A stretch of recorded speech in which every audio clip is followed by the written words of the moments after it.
things from the waiver that appears at the last page of the SAL, and whether or not, as a consequence of the waiver, there is any past or current investigation being conducted by the Office of the Ombudsman. That's for the record.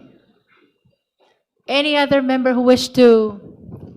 Honorable Marcoleta, please understand that you are Madam not a Chair. member of the Justice Committee. You're allowed to manifest, but you cannot raise clarificatory questions to the Yes, ma'am, resource but persons. I'm about to You may proceed. raise a manifestation, ma'am, about the SALN, ma'am.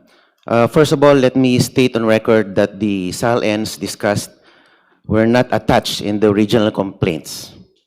Hindi po sila kasama sa original complaints. And using the SALNs as a starting point without necessary predicate evidence supports the position that the investigation of the House of Representatives Committee on Justice is a fishing expedition. And if I may add, Madam Chair, on the SALN issue, the complaint asks this committee to obtain bank records, SALNs, coordinate with the AMLC, and forensic accounting. If so, it is an acknowledgement that the complaint is still seeking the very facts it needs to conclusively prove its SALN theory. Ma'am, malaki po kasi yung pinagkaiba ng isang complaint that already alleges ultimate facts supported by evidence, and a complaint that substantially requests this committee to authorize this committee to investigate, and perhaps we will later find the proof.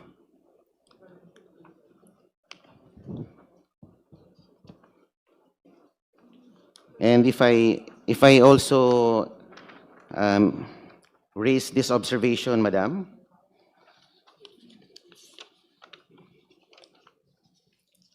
regarding the Ombudsman, the independence of the Ombudsman may be put to question before this body.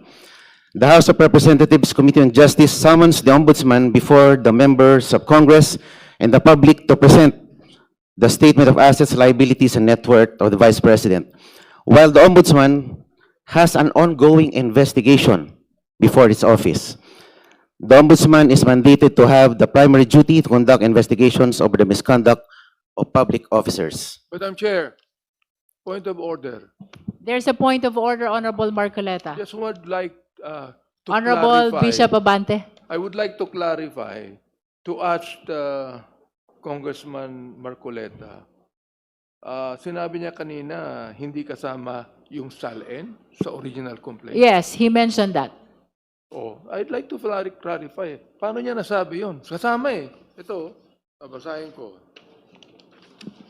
Vice President Sara Duterte committed culpable violation of the Constitution and betrayed the public trust in amassing unexplained wealth and failing to disclose all her properties and interests in properties in her SALN. Nagalagay po sa complaint eh.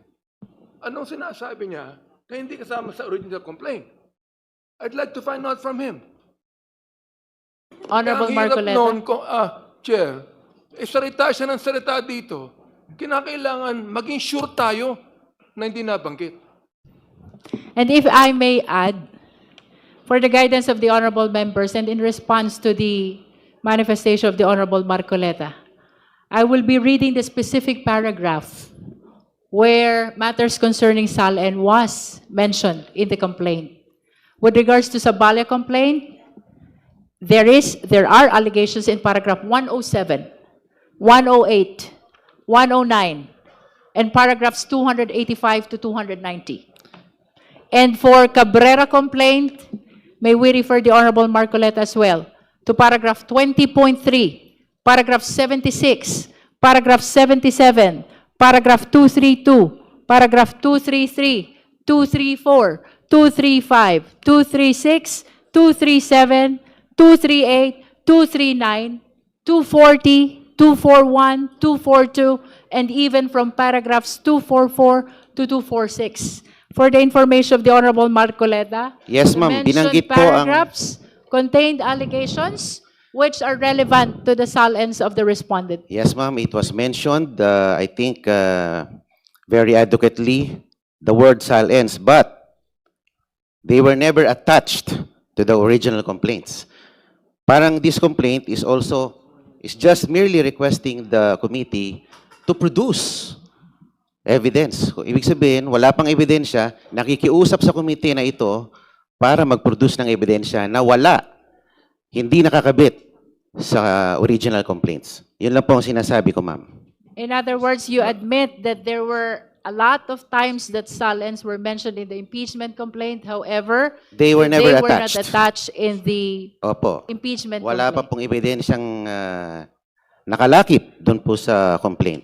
At ngayon pa lang po natin binubuksan dahil ito po ay kumbaga request ng complainant. Please understand as well that the compulsory process that was granted to the Justice Committee is for the purpose of testing the sufficiency of the allegations in the complaint, whether the same constitute probable cause, which is Yeah. the mandate of this proceeding. So, with all due respect, Honorable Marcoleta, it is our humble position that all the actions of this committee, including the issuance of subpoena of all these questioned salens by Your Honor, is in accordance with the rules of impeachment, the Constitution, and even with the decisions of the Honorable Supreme Court. Ma'am, the court will be the better judge of that. And that is why you should elevate that before the Honorable Court. Maybe not me, but some other parties. Thank you, Madam Chair. Any other member who wish to raise clarificatory questions to the Ombudsman? Hearing none, may we direct the committee secretary to call the Vice President Madam in Chair, order just, to extend to her Madam Chair, the opportunity to present evidence, including those which will counter the testimony provided already and the documents provided already by the Office of the Ombudsman. Madam Chair. The just a Honorable few- Garbin is recognized. Thank you, Madam. Just a few questions to the representatives of the Ombudsman. Kayo ho'y nagpresenta ng SALN, and what was presented by your office are those SALNs under your custody and the entries, the official entries in those SALN. Tama po ba? Yes, Your Honor. But that entries does not say whether there is a misdeclaration, untruthful declaration, or willful non-disclosure that will lead to unexplained wealth. Tama po ba? Your Honor, binasa ko lang po kung ano yung, at kinonfirm ko lang po kung ano yung nakalagay sa SALN.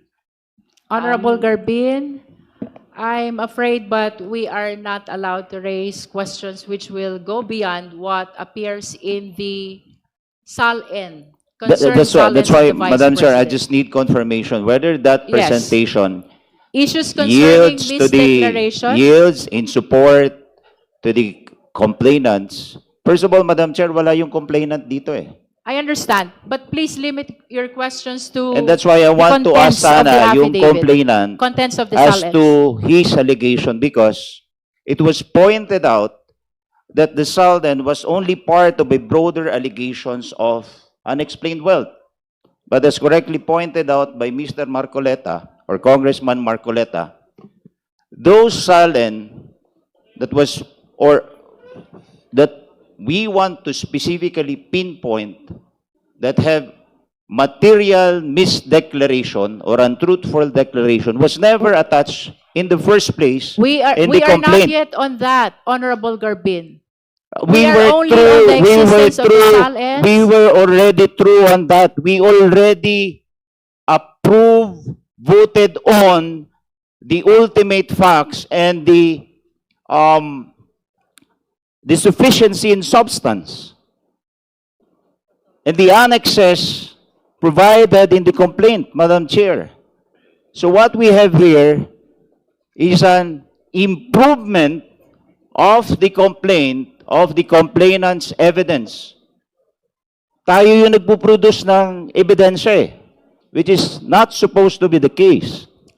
With all due respect, Honorable Garbin, the issuance of the subpoena is not for the purpose of adding, supplementing, or correcting whatever appears in the complaint.